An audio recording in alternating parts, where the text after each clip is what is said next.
All right, I'm Chris Avena with another episode of the American Outdoor News Podcast. I'm here with my friend Mia Anstine from Mac Outdoors. I'm sure you've seen her online. She's an outdoor writer. She's a podcaster. She's a public speaker and the first woman on, you were on the cover of the first American woman on the cover of Field and Stream magazine. And Field and Stream magazine. if you ever play the Meat Eater trivia game, I could be the answer to one of the questions. You could either have Mia Anstine, Queen Elizabeth, or Eva Shockey as one of three women on the cover of Field and Stream. The cover, I drew a blank on it temporarily. But Yeah, no, and that's understandable. There's plenty of magazines, but part of why I was on the cover, Chris, is part of what we're going to talk about is my outreach into the sportsman community and advocacy and conservation work. And so basically, I was featured in there for all that I do in the outdoor industry. Well, I got to say, we know each other a long time, and watching your growth in the industry should be a roadmap for a lot of people looking to get in because it hasn't been without struggles, but you just kept climbing. Well, thank you. Now, you started out in a local chapter of Safari Club International. And then you became Safari Club International is an organization, as I just mentioned, advocacy and conservation. I was a life member of the NRA, so if you wanted gun rights to be protected, you were a life member of that, right? And over the years, that's evolved a little bit, but with hunting and conservation, if you want to save hunting, you're a member of Safari Club International. And so I was a member of the International before I was a member of a chapter. And locally, they had chapter banquet fundraisers, and I didn't understand how the local chapters worked until a local chapter fell apart. And it was left with four guys, trying to carry the weight of a full board. And they asked me, hey, can you come help? And I didn't know what happened behind the scenes. I didn't understand the work that went into a banquet. And so they roped me in, and together, a team of us rebuilt the chapter, made it hugely successful, and grew it from there. And that's where I learned about chapter land and how it fits into the whole international aspect. Basically, you were duped into doing something you knew nothing what you were getting yourself into. Pretty much. Building a chapter is a lot of work. It's, it's not just putting together a group of people. It's getting involved in your community and isolating situations that you need to make better. Yeah. And that's the thing that I loved when I realized what the chapter was, is I always just thought it was the annual party, and a lot of attendees do. They don't know everything else that happens. But what I love about SCI, Safari Club, is the chapters, they're able to reach their communities and see what is needed there. Where I'm a member of a lot of other conservation and outdoor organizations and life members of many of them. But with SCI, those chapters, they have their fundraiser and they keep 70% of the funds that they raise, keep it in their community, and they can do projects right there without having to request for grants or funds to do something in their area. So I think it's very unique, that model, and it's really cool to see each chapter and the ideas and outcomes that they produce. And keeping 70% of the funds you raise is really big because a lot of organizations want more for corporate office. But you're really putting the lion's share into your local community to make it better as far as hunting, conservation, land management. There's so many things to do. Yes, definitely. And so since then, Chris, I went from being on the local chapter's board of directors for over a decade. I was on the board of directors, and it was really cool to just build a strong board and then kind of like raising your kids. I mean, you have a son, and it's like you raise your kids and you're like, okay, go fly. And so it I had become involved on the international board. I'm a regional representative, which oversees chapters, and then I'm on several other committees. But I just kind of saw this great board. They were very strong, and I stepped away so that they could fill my seat. And just this past year, that local chapter, the Four Corners chapter, they had their largest fundraiser ever and their most profit ever. So they're going strong. They still have me as a regional rep. I'm an advisor, and I help them with membership and stuff like that. But they're doing really well, so it's cool to see that. Well, I think building a strong base and choosing the right board members and committee members um, really speaks volumes of how a chapter is going to act and how it's going to grow in a community. Yeah, and so something with that chapter, I mentioned that they're very strong and they have different projects. Well, the Four Corners chapter is in Southwest Colorado, and so as a regional representative for SCI, my region is 13, which is Colorado, the whole state of Colorado, and I currently have 5 chapters in the state. But they created scholarships for not just your valedictorians or anything like that. It's scholarships for those who have a conservation mindset, and they can go to a university, a trade school, a junior college, any type of thing like that. So, and that was modeled after a former member that was killed, and when he passed away, they created the Tim Cooper Memorial Scholarship in honor of him as a tradesman. He was in construction. And so that's something that just came about from the chapter. And then they also have what they call the Legacy Project. And that was for youngsters in the community, and I shouldn't say was, it is for youngsters in the community that aren't from a hunting family. So through that project, I still work with them on that. They go to hunter education, and I'm a hunter ed instructor, so they're always available to come to my class if they can't find another one. But we take them through that. We encourage their parents. They must be involved. As a parent who doesn't know about hunting, they need to learn too. And then they go out, one of the former board members, one of the ones who helped us rebuild that chapter that had collapsed, he is an outfitter. He takes them on a mule deer hunt. The local Colorado Parks and Wildlife, they help them get the hunting license, and the chapter pays for the license. We do a range day scenario where we cite in a rifle that they receive as part of the legacy hunt. Wow. They get a rifle, a backpack, binoculars, hunting knife, like basically the basic gear that they're going to need to continue. And so in the range day scenarios, we take them through mock hunts and teach them what's going to happen in the field. Then that outfitter, he takes them on the hunt, and we've always been successful so far, knock on wood, but they teach them how to field dress, and then the group takes them and processes the deer, packages it, and gives them recipes and teaches them to cook it. So it's a full circle event that I am really proud of as being one of the people who kind of implemented it. Another former chapter president, it was his idea. But it's just really cool to see the impact that project has on the kids, but then also how it pulls the parents in, and some of them have even become hunters as well. So that's just an example of a project that a chapter can create. And as I said, I'm the chairman as well of all the region reps worldwide, and you have just so many stories from every chapter of different projects they're working on, and it's just remarkable the impact that they have in their communities. Well, to implement something like that, there's so many moving parts that you have to bring together to get this to work. And man, to pull something like that off, you did an amazing job. And Yeah. somebody who's not from a hunting family. I mean, my dad didn't hunt. My brothers don't hunt.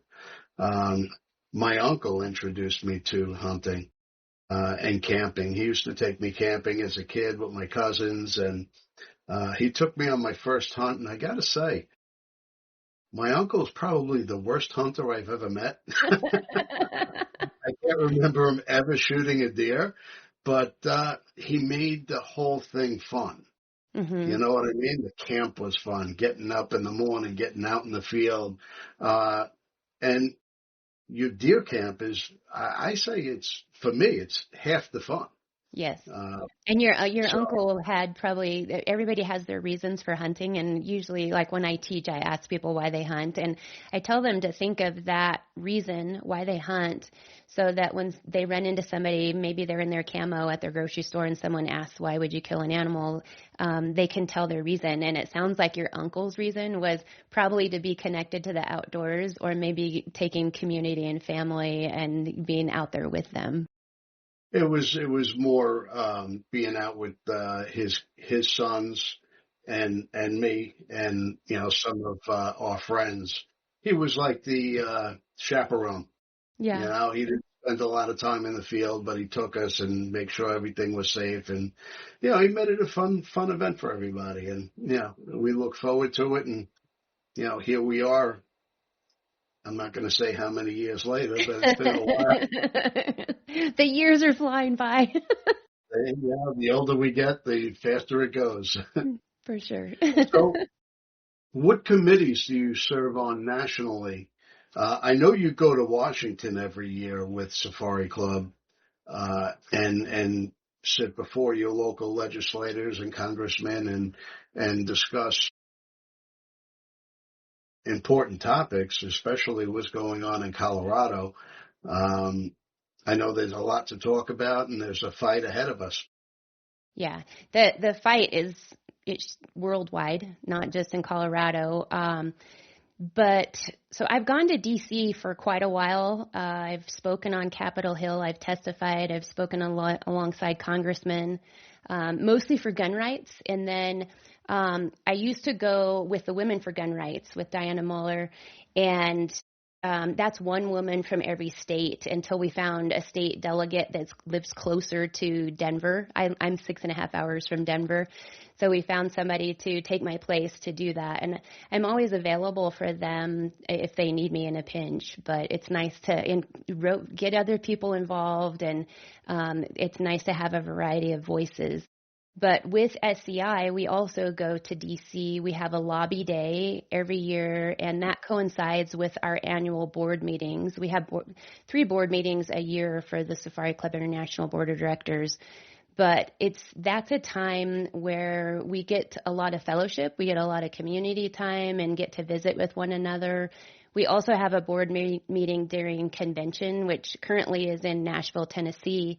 And convention is a blast, and I've seen you at convention, but it's also kind of like, SHOT Show or some of the other shows where you're running this way and that way and going to committee meetings. So we sometimes don't get as much time to visit as we do in DC. And then ever since the pandemic events, our other board meeting is virtual. So that's just virtual. That's not community very much at all. We get a lot of information and stuff like that. But yeah, with going to DC, anybody can go. I go as the chairman of the region representatives, and as a region representative, I get to go. And as a president of a chapter, you'll go and you have a vote at the big board meetings. And so that's something I really enjoy. I say it's my family, and I get to see them there and visit, and we all have something in common, even though we're at all levels and reasons for hunting and stuff like that. But it's really a fun time to be in DC, and people laugh because I really enjoy going to DC. I enjoy visiting with the legislators. Some of them I say enjoy, but some of them are more challenging than others. But they need to see the face of a hunter, and I'm a face of a hunter, and sometimes they're surprised by that, and sometimes they're not. But in Colorado, we have a couple of really good congressmen, and then we've got some that are learning, and they're learning about conservation. And especially, like you said, the biggest issue, well, I don't know if it's the biggest, but one of the biggest issues is the wolves and the fiasco of voters deciding we needed wolves, and over half of them have died that they've brought in and or been killed.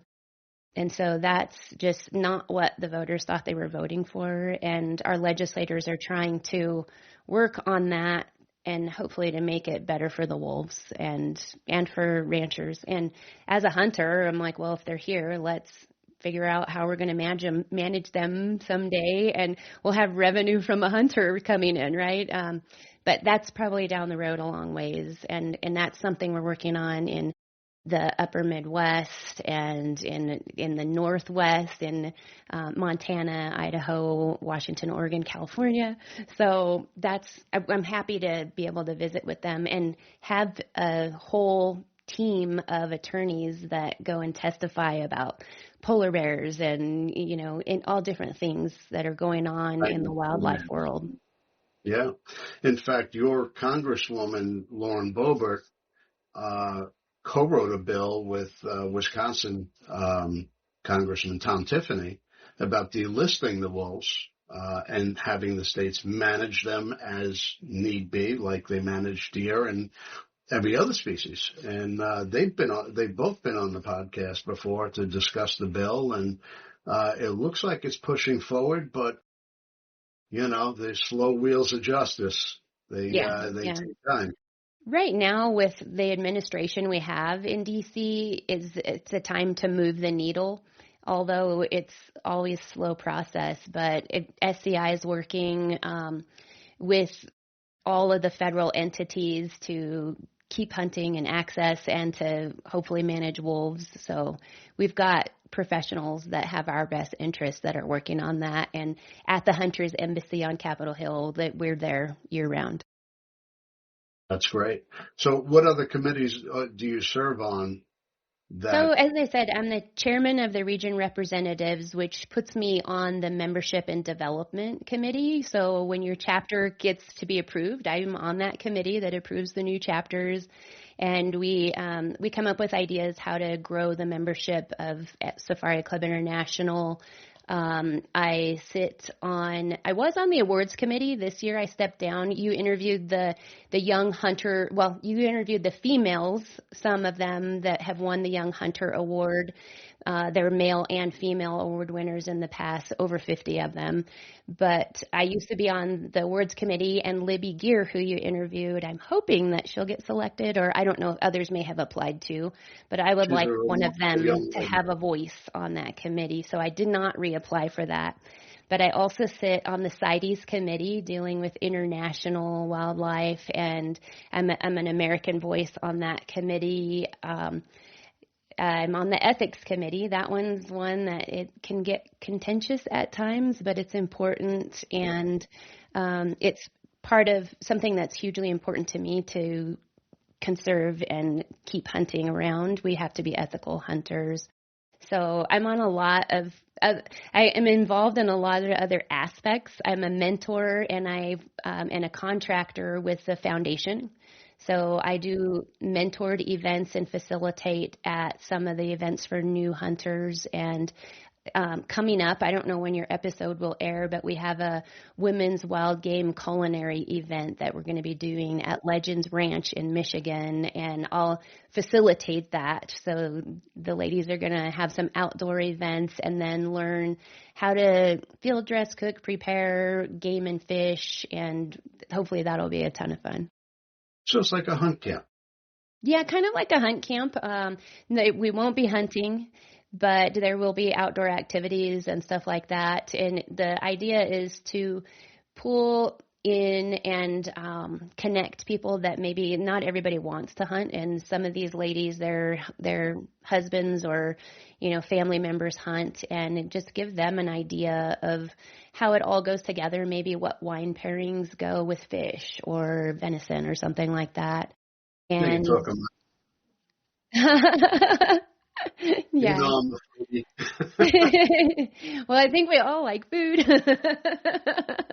Some more So than others. what are the dates? What are What's the that? dates of? What's the date The for the? dates of that, let me look at my calendar so I don't tell you incorrectly.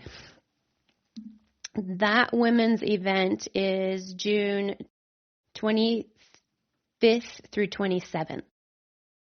So that's coming up quick. Yeah. That's why I said I don't know. This might air after that. I don't know, but it's No, this is pretty quick. this is going to air today Oh my God. because Very good. I actually have to test out my new website, so I'm going to upload the episode today. Cool. Very cool. You're fast. I like that. So, why should people get involved, not just in Safari Club, but with their local chapter? I think it's really important to be a member of Safari Club International. And part of just being a member, it's not hugely expensive. There's membership incentives to join. They vary depending on the time of year and what we have available. But the more numbers we have, I just mentioned going and talking to our legislators, the larger number we have, the bigger voice we have. So if we say, you have 800,000 members, a congressman's going to perk up at that, and so just having that number behind us is very helpful when we go and visit, not just in DC, but on a local level as well. When I go to Denver and we say that, I'm the regional rep for Safari Club International and we have this many members in the state, those are their constituents and they want to know about what you think. So the more members we have, the greater the voice. And as far as people always want to know what's in it for me, and I know some places you join, you get a knife, you get a Yeti cup, you get whatever. And with SCI, there are a lot of benefits and perks to being a member, but you get a community and, like I said, a family. And that's the way I look at it is, like I said, my hunting family. Wherever we go, we're all one. But you get a magazine, you have access to record book, and the record book, some people who don't hunt, they don't understand the importance of the record book. But record book shows where large animals were taken, but wherever large animals have been taken, like large antler growth means that they had good habitat, they had good minerals, they had everything they need to survive. And so it's a great way to keep records. And I think when you introduced me, you mentioned that I'm a writer, but that's something that I look at when I'm researching where to go and stuff like that, is where have these animals been taken that we know is good habitat for that wildlife. And it can show how the conservation officers are managing areas in their states and stuff like that. And you also have awards, which, as I said, I was on the awards committee. This coming year, I did not reapply. But you also have different events. In the chapter, as I said, the community is important to me. But in the chapters, they generally have monthly meetings. Some of them are more sporadic depending on their proximity and stuff like that. But you've got access to people that can help you learn to hunt. They can help you find places to hunt, help you learn to apply for your licenses. We've got chapters that they do wrecking sessions, carrying their loaded backpacks and hike together as a community before hunting season. They do range day sight-ins. Some of them do tea parties. Some of them do gear exchanges and all kinds of different things. So it's a great way to just meet people, have a community, get access to mentors. I recently met a gentleman who's won every sheep slam in the world, and just hearing the stories about where he's been around the world, how he got there, and that's super fun in itself. We recently went to the Northern New Mexico chapter. It's a brand new chapter that's in kind of Albuquerque, Santa Fe area. They had their very first banquet fundraiser, and they had a cowboy poet that would come and talk in between events, and that was fun just to sit around and hear his poetry was super fun. We are actually, American Outdoor News has awards as well. Mm-hmm. We give a Lifetime Achievement Award every year in the during show season. This year it went to Kevin Reese. Um, but we're starting this year with some local awards for Sportsman of the Year, Sportswoman of the Year. We have our Outdoor Legacy Award, which is people who've dedicated themselves to, mentorship and advancing our lifestyle. And then we have the Spirit of the Outdoors, which is people involved in conservation and things of that nature. So yeah, we're expanding and growing and looking to do different things here in our area as well. And like I said, our chapter will be announced in September. Um, but we're looking to do great things in the area here too. Yeah, and I'm excited to see what you guys end up doing and what kind of things you come up with there. Like I said, the sky is the limit, and the chapters do work for your listeners. They do work in conservation, habitat, humanitarian outreach, conservation stuff. So there's a broad aspect to that, and then they do miscellaneous stuff. Like one of the chapters sent money to build a local library, and because that's education. And so it just is, like I said, sky's the limit with what you see a need for in your community.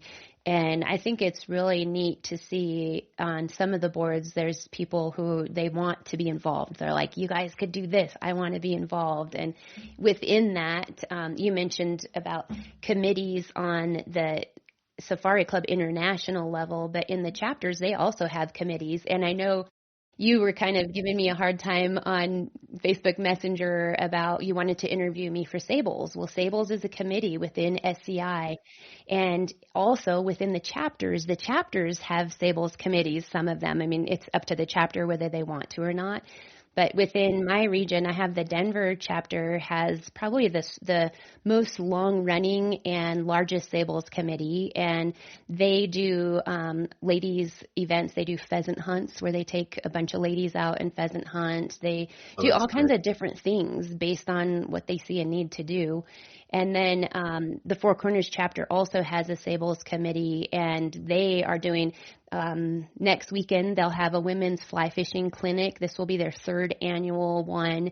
And it's kind of like that legacy hunt. Like they take them, they teach them why you would use a fly, how to read the hatch, how to read a river current, how you would fish a pond versus a lake. And then they have a wild game cook that comes in and she teaches them how to cook. So yeah, it's really just fun stuff that these Sables committees are doing.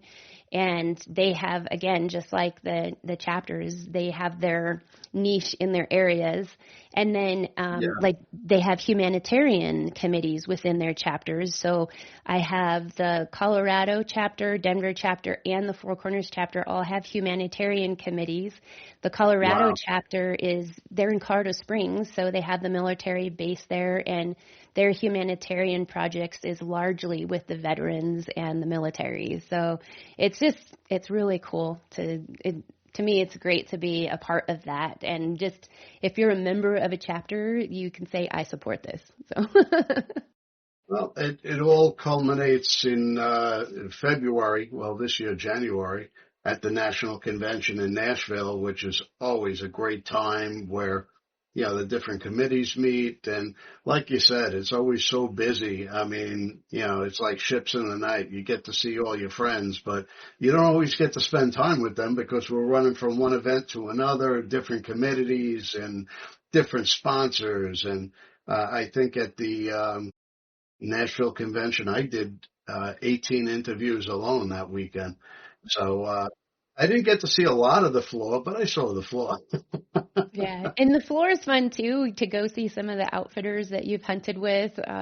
This year we went to Idaho to Hell's Canyon with Hammer Down River Excursions, and he's a friend now that we met at the convention, and so we always have to go say hi to him while we're there. And it's an annual excursion to go to Hell's Canyon and catch sturgeon, and this year last fall, after my moose hunt, we went up and we caught steelhead and sturgeon and a lot of smallmouth bass. And then we hunted chukar while we were there. And he doesn't guide chukar, but he has the access to get us to the birds. So it's nice to get taken up the river and then hop out and go hike those cliffs, which is insane. But then this spring, we did the same. We didn't catch steelhead, but we caught sturgeon. I caught a 5'2", which is as tall as me, all by myself. Wow. And then together, my husband and I caught a sturgeon that was 7'4". And that is just so amazing because a fish that big is probably 80 years old. And so they're just like river dinosaurs, beautiful, amazing fish that they're just super cool. But so it's fun to go and see Homer from Hammer Down while we're at the convention. And as I said, other outfitters as well. He's just one that is a highlight because this spring, when we caught those big sturgeon, we also hunted turkeys in Idaho and Oregon. So it was pretty cool to be able to hunt 2 states at one time. That's one of the things I love about our industry. We get to travel and meet people, and we got a big, beautiful country that a lot of people don't get to see, and this just creates opportunity to do so. Yes, definitely. And that's the thing, too. I'd mentioned being at the Northern New Mexico banquet. There was a table of us, and some of us, we only bump into each other at times, and we sat down and we were like, hey, let's go do this together and figure out a trip where we can all go and hang out and have fun, and whether it's hunting or fishing or something like that. So that was fun to do also. Yeah, we have our annual tuna trip coming up out of Montauk this summer, next month. We plan, I'm on Long Island, so we do saltwater fishing. We have a trip every year. We go out of Montauk Point, which is famous. This year we're going for tuna in the morning and shark in the afternoon. So it should be a fun trip. See, so I need the info on that so I can plan that. The bucket list just gets longer. Yeah, you cross off 2 and you add 3 more. Pretty much. All right. Well, I definitely appreciate you taking the time to speak to us today. And I guess we could find you at macoutdoors.com. Yep, or just look for Mia Anstine. I'm not creative with my handles, so if you look for Mia Anstine, you can find me on most of my social media. And Mac Outdoors, I'm not currently doing the podcast. I haven't had the time, so it's kind of on hold until I get my life settled down a little bit and find some more time to get that refocused. And part of that was I had a trademark thing from the Big Mac company. And in the end, they said that I wasn't a conflict with them, but it kind of made me pause. And I think I will reflect and see what I want to maybe rebrand, rename. I don't know. So if anyone listening has ideas for a new name or branding, let me know. I'd love to hear it. Or if you do, Chris. I want to see you go head to head with the big guys. They don't know what they're getting themselves into. Well, as I said, in the end, they said it was fine that they sent a thing like, go ahead, carry on. But in the meantime, I had paused, because I was like, I don't want to be recording and interviewing and not able to publish an interview. So, and I think I have interviews that I did not publish while I was waiting. But it just made me kind of pause, and I'm like, well, maybe people always ask me, what's Mac Outdoors? And it was Mia Anstine and Company. And so since people were asking, I'm like, maybe I should have a new name where people don't have to ask me, what's that? Well, we'll think of something. It'll come when the time is right. As I said, I've got a lot going on right now, so the break with that it was kind of needed also. All right. Well, I appreciate you taking the time to speak to us. We love our children. We protect them. We guide them. We prepare them for life in the world. With all that we do, from deep in our hearts, we cannot control all things. Life-threatening illnesses and disabilities affect far too many of our children each year. While we cannot change the circumstance, we can make dreams come true. dreams to provide hope, to provide spiritual healing and strength, to provide moments of happiness and relief in the hardest of times. We can give a glimmer of light and hope in a time of darkness and despair. Join huntofalifetime.org to help make dreams come true, to provide hope for children with life-threatening illnesses and disabilities. Hunt of a Lifetime is a non-profit organization fulfilling dreams for hunting and fishing trips to youth 21 and under with life-threatening illnesses and disabilities. Visit huntofalifetime.org to learn how you can make a difference.